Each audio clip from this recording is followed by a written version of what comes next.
ఏంటంటే గత ప్రభుత్వం ఏదైతే బీఆర్ఎస్ ప్రభుత్వం ఉందో ఆ రోజు బీఆర్ఎస్ ప్రభుత్వం గద్దె దించి కాంగ్రెస్ పార్టీ రావాలని మేమందరం కూడా పాదయాత్రలు రోడ్డు యాత్రలు అన్నీ చేసినాం.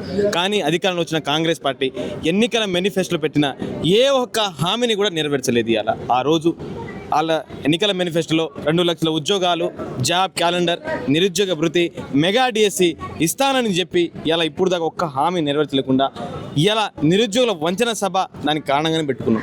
ఇంకోటి మరీ ముఖ్యంగా ఆ రోజు ప్రవళిక చనిపోయినప్పుడు రాహుల్ గాంధీ గారు, రేవంత్ రెడ్డి గారు పెద్ద ఎక్స్లో పోస్టులు చేసి ఏమని ఒక అమ్మాయి చనిపోతే పట్టించుకోరా అని చెప్పేసి ఆ రోజు కేసీఆర్ గారిని, కేటీఆర్ గారిని అగౌరవపరిచారు. ఆ రోజు మరి ఇలా 18 మంది నిరుద్యోగులు చనిపోయారు. మరి మీ వార్డు మెంబర్ కానీ, మీ ఎమ్మెల్యే కానీ వాళ్ళ ఇంటికి వెళ్ళి పరామర్శించారా? అంటే మీ ప్రభుత్వం చేస్తే సంసారం, వేరే వాళ్ళు చేస్తే ఏ విచారం, అంతే కదా. మరి ఇలా నిరుద్యోగులు నోటిఫికేషన్లు కావాలని ధర్నాలు, రాస్తారోకోలు చేస్తుంటే పట్టించుకుంటున్నారా? విద్యాశాఖ మంత్రి ఆయనే, హోంశాఖ మంత్రి ఆయనే. అయ్యా ఇలా పోలీస్ కానిస్టేబుల్ 19,000 ఉద్యోగాలు కావాలి, గ్రూప్ 1లో 500 ఉద్యోగాలు కావాలి, గ్రూప్ 2లో ఒక 800 ఉద్యోగాలు కావాలంటే ఏ మంత్రి అయినా, ఏ ఎమ్మెల్యే అయినా, ఏ ఎమ్మెల్సీ అయినా పట్టించుకుంటున్నా? ఇలా జియో 46 అంటే, ఇలా జియో 29 అంటే ఏ సర్వే భూములు ఎక్కడున్నాయి? దాచుకుందాం, సంపాదించుకుందాం తప్ప ఇలా నిరుద్యోగుల మీద మాట్లాడే అవస్థ ఏమైనా ఉందా వీళ్ళ మీద? ఒకటే చెప్తున్నాం ఈ కాంగ్రెస్ పార్టీ నాయకులకు, మీకు నిజంగా చిత్తశుద్ధి ఉంటే మీరు ఎన్ని వేల ఉద్యోగాలు ఇచ్చారు ఒక శ్వేతాపత్రం రిలీజ్ చేయండి.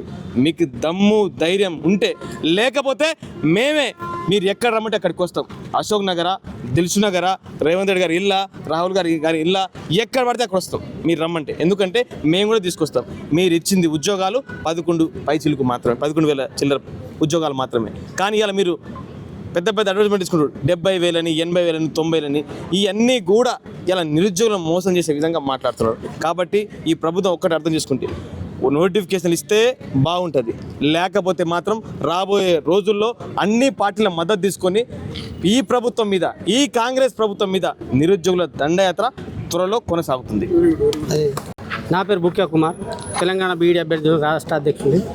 ఈరోజు ఒక న్యూస్ రావడం జరిగింది. ఇన్ సర్వీస్ వాళ్ళకి సపరేట్ టెట్ పెడుతున్నాం, తర్వాత నిరుద్యోగులకు, విద్యార్థులకు, బీఈడీ అభ్యర్థులకు సపరేట్ టెట్ పెడుతున్నారు. మరి విద్యాశాఖను మేము బలోపేతం చేస్తా, నేనే విద్యాశాఖ మంత్రిగా కొనసాగుతున్నా అని చెప్తున్న రేవంత్ రెడ్డి గారు, మరి సుప్రీంకోర్టు ఏం చెప్పింది? టెట్ అనేది కంపల్సరీగా ప్రతి ఒక్కళ్ళు క్వాలిఫై కావాలని చెప్పింది. మరి అలాంటి టెట్టుని మీరు ఇన్ సర్వీస్ వాళ్ళకి ఒక రకంగా, విద్యార్థులకు ఒక రకంగా పెట్టడంలో మీ మతలబేంది? మరి మీరు ఉపాధ్యాయ సంఘాల దగ్గర డబ్బులు తీసుకున్నారా?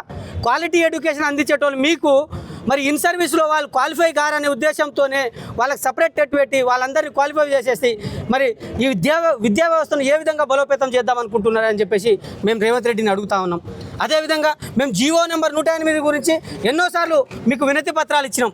ఇలా కేంద్రంలో ఇస్తున్నట్టు, కేంద్ర విద్యాలయాల్లో ఇస్తున్నట్టు 66.6% డైరెక్ట్ రిక్రూట్మెంట్ భర్తీ చేయాలని చెప్పినాం. అది కూడా మాకు అవసరం లేదు. మీ విద్యా కమిషన్ ద్వారా నువ్వు తీసుకున్న రిపోర్ట్ ప్రకారం నువ్వు ఇంప్లిమెంట్ చేస్తావా లేదా? మీ విద్యా కమిషన్లో నువ్వు ఏం చెప్పినావు? 1వ తరగతి నుండి ఇంటర్మీడియట్ దాకా బీఈడ్ అర్హత కావాలి అని చెప్పేసి మీ విద్యా కమిషన్ దగ్గర ఆకునూరు మురళి గారి దగ్గర తీసుకున్నావు కదా, దానికి వెంటనే చట్టబద్ధత చేయాలని చెప్పేసి మేము డిమాండ్ చేస్తూ ఉన్నాం.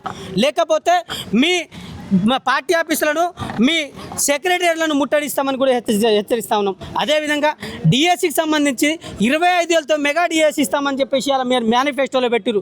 మరి మీ 25,000తో మెగా డిఎస్సి ఏదని చెప్పేసి మేము ప్రశ్నిస్తూ ఉన్నాం. ఇప్పటికిప్పుడు 2 సార్లు ప్రమోషన్ ఇచ్చిర్రు. మీ జీవో ప్రకారం చూసుకున్నా కూడా 2 సార్లు ప్రమోషన్ ఇచ్చిరు. మరి 1/3 వంతు భర్తీ చేయాల్సిన మా ఖాళీలను కూడా ఎందుకు భర్తీ చేస్తలేరని చెప్పేసి మేము ఈ రాష్ట్ర ప్రభుత్వానికి డిమాండ్ చేస్తూ ఉన్నాం. అదేవిధంగా ఏపీలో నిర్వహిస్తున్నట్టు గురుకుల, అదేవిధంగా డిఎస్సి, అదేవిధంగా మోడల్ స్కూలు ఒకేసారి నోటిఫికేషన్ ఇస్తే అందరూ ప్రిపేర్, ఒకటే సబ్జెక్ట్ కాబట్టి నోటిఫికేషన్ ఒకేసారి ఇస్తే మీ ఉద్యోగాలకు బ్యాక్లాగ్ కూడా ఉండకుండా, ఖాళీలు ఉండకుండా నిరుద్యోగులకు న్యాయం జరిగే అవకాశాలు ఉన్నాయని చెప్పేసి ఈ రాష్ట్ర ప్రభుత్వానికి మేము వేడుకుంటా ఉన్నాం. అదేవిధంగా మీరు ఒకటే చెప్తా ఉన్నాం, మీరు చెప్పిన విధంగా మీ విద్యా కమిషన్ని వెంటనే ఇంప్లిమెంట్ చేయాలి. అదేవిధంగా ఇంకో మరీ ముఖ్యంగా చెప్తున్నాను, మీరు ఇవాళ టెట్ కోసం సుప్రీంకోర్టు దాకా పోయారు కదా, మీ టీచర్ ఉపాధ్యాయ సంఘాలు చెప్పినప్పుడు మేము కూడా చెప్తా ఉన్నాం, మా బీఈడి వాళ్ళకు 100% డైరెక్ట్ రిక్రూట్మెంట్ భర్తీ కోసం మీరు ఎన్సిటీ దగ్గర వెళ్ళి చైల్డ్ సైకాలజీ మా సబ్జెక్టును పెట్టి మీరు పార్లమెంట్లో ఒప్పించి మా బీఈడి వాళ్ళకు ఎడ్జిటీ అవకాశం కల్పించాలని చెప్పేసి ఈ రాష్ట్ర ప్రభుత్వాన్ని మేము వేడుకుంటా ఉన్నాం. Thank you. ఈ అవకాశం ఇచ్చిన మీ అందరికీ పేరు పేరున ధన్యవాదాలు తెలుస్తున్నాను.